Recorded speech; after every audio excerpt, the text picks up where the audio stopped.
नाम सहस्रं कथितं ते घटोद्भवा रहस्यानां रहस्यं च ललिता प्रीतिदायकम् अनेन सदृशं स्तोत्रं न भूतं न भविष्यति सर्वरोगप्रशमनं सर्वसम्पत्प्रवर्धनम् सर्वापमृत्युशमनं कालमृत्युनिवारणम् सर्वज्वरातिशमनं दीर्घायुष्यप्रदायकम्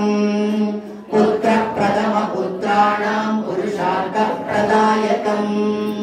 इदं विशेषाचीदेव्या स्तोत्रं प्रीतिविधायकम्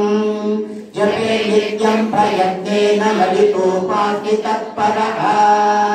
प्रातः स्नात्वा विधानेन सन्ध्या कर्म समाप्य च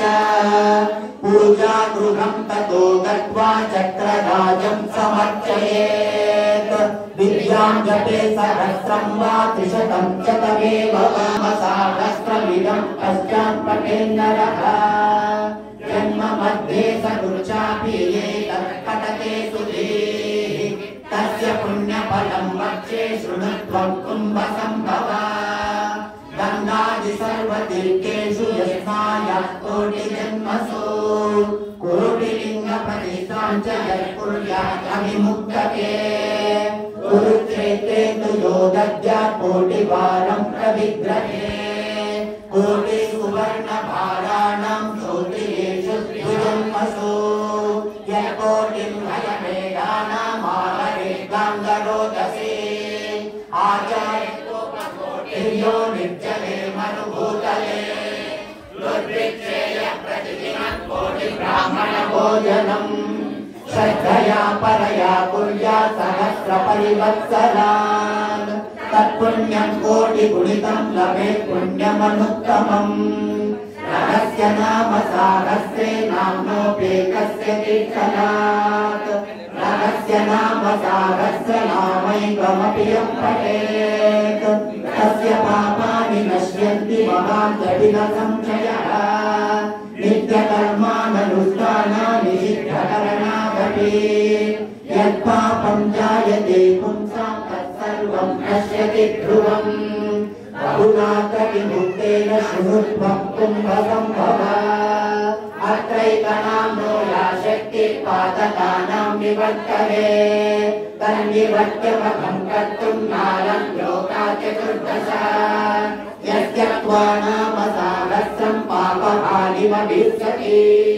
सनिशीतनिवृत्त्यर्थं हिमशैलं निषेवते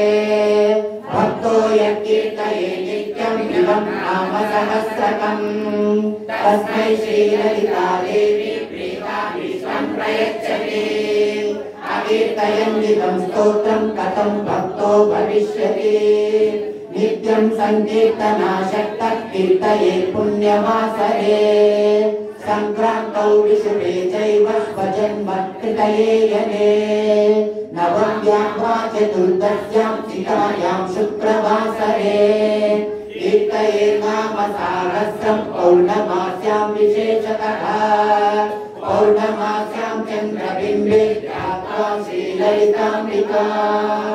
पौर्णमास्यां चन्द्रबिम्बे ध्यात्वा श्रीललिताम्बिकाम्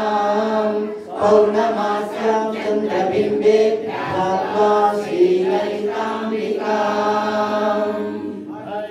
हरिः ओं तत्सत् श्रीललिता परमेश्वरी माता अर्पणमस्तु श्री श्री कन्यका परमेश्वरी माता अर्पणमस्तु श्री शारदा श्यामला सरस्वती माता